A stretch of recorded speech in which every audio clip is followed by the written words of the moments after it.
சொல்லின் முதலில் மட்டுமே இடம்பெறுவது எது? எது?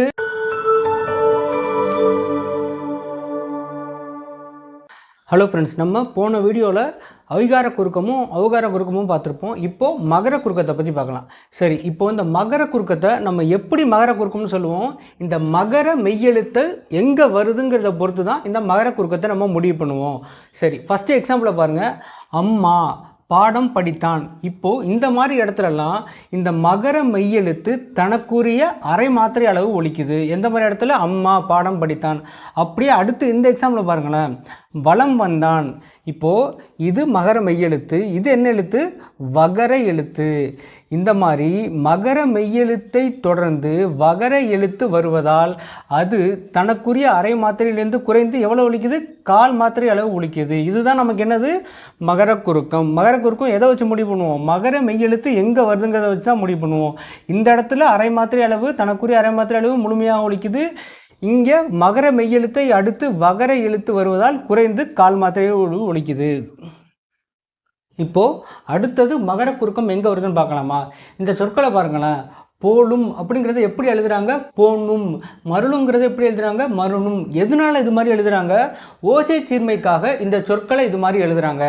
இரும்பான்னு எழுதுகிறப்போ தான் நமக்கு மகர குறுக்கம் வரும். அது எப்படி வரும்? மகர மெய்யானது இன் இன் ஆகிய எழுத்துக்களை அடுத்து வருவதால் தனக்குரிய அரை மாத்திரையிலிருந்து குறைந்து கால் மாத்திரை அளவு ஒலிக்குது. இங்கே பாருங்கள், இந்த 2 சொல் இன்னுக்கு அப்புறம் இம் வந்திருக்கா, இந்த 3 சொல் இன்னுக்கு அப்புறம் இம் வந்திருக்கா. இந்த மாதிரி வர்றப்போ மகர மெய்யானது தனக்குரிய அரை மாத்திரையிலிருந்து குறைந்து கால் மாத்திரை அளவு ஒலிக்கும். அவ்வாறு குறைந்து ஒலிப்பது என்னது? மகர குறுக்கம். இதுக்கு முன்னாடி நம்ம என்ன பார்த்தோம்?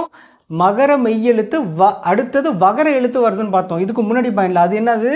இம்முக்கு அப்புறம் இந்த வா வரணும். இங்கே இன்னுக்கு அப்புறம் என்ன வரணும்? இம் வரணும். பெரிய சொல் இன்னுக்கு அப்புறம் இம் வரணும். இந்த 2 கான்செப்டை ஞாபகம் வச்சுக்கோங்க.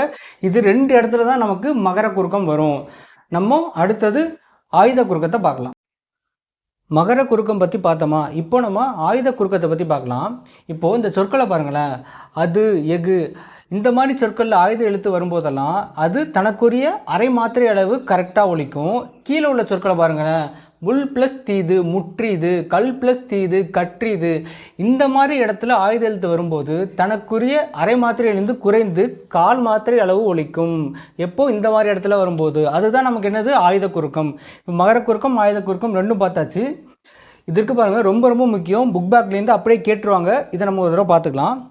இப்போது மகர குறுக்கம் இடம்பெறாத சொல் எதுன்னு கண்டுபிடிக்க சொல்லியிருக்காங்க. இந்த 4 சொல்லையும் பாருங்களேன். இப்போது கண்டிஷன் நம்ம முன்னாடியே பார்த்தோமா? இந்த இன்னுக்கு பக்கத்தில் இம் வந்திருக்கு, 3 சொல்லி இன்னுக்கு பக்கத்தில் இம் வந்திருக்கு. இங்கே பாருங்கள், இம்முக்கு பக்கத்தில் வகர எழுத்து வந்திருக்கு, வி. இந்த 3 கண்டிஷன் தான் நம்ம மகர குறுக்கத்தில் பார்த்துருப்போம். சரியா? அப்போது இது 3மே மகர குறுக்கம். இதுக்கு கரெக்டான ஆன்சர் என்னது? டி, பணம் கிடைத்தது. இதுதான் மகர குறுக்கம் இடம்பெறாத சொல். அடுத்த கொஸ்டினை பாருங்கள். சொல்லின் முதலில் மட்டுமே இடம்பெறுவது எது? எது? ஔகார குறுக்கம். இதுதான் சொல்லின் இடையிலும் இறுதியிலும் இடம்பெறாது. அப்போனா இதுக்கான ஆன்சர் என்னது? பி, ஔகார குறுக்கம். அடுத்த கொஸ்டினை பாருங்கள். வேட்கை என்னும் சொல்லில் ஐகார குறுக்கம் பெரும் மாத்திரை அளவு. இப்போது இந்த வேட்கையில் ஐகார குறுக்கம் எங்கே வந்திருக்குன்னு பாருங்களேன். கடைசியாக வந்திருக்கு. நம்ம நடத்துகிறப்ப என்ன சொன்னோம்? இதுக்கு முன்னாடி வீடியோவில் ஐகார குறுக்கம் சொல்லின் முதலில் வரும்போது 1.5 மாத்திரை, இடையிலும் இறுதியிலும் வரும்போது 1 மாத்திரைன்னு சொன்னோம். இப்போ இங்கே ஐகார குறுக்கம் எங்கே வந்திருக்கு? வேட்கை சொல்லின் இறுதியில் வந்திருக்கு. அப்போனா இதுக்கு ஆன்சர் என்னது? பி, 1 மாத்திரை. இதோட நமக்கு 7ஆம் வகுப்பு இயல் 2 முடிஞ்சிருச்சு. 4 வகை குறுக்கம்னு நம்ம பார்த்தாச்சு. 2 வீடியோவில் பார்த்துருக்கோம். நம்ம அடுத்த வீடியோவில் பார்க்கலாம்.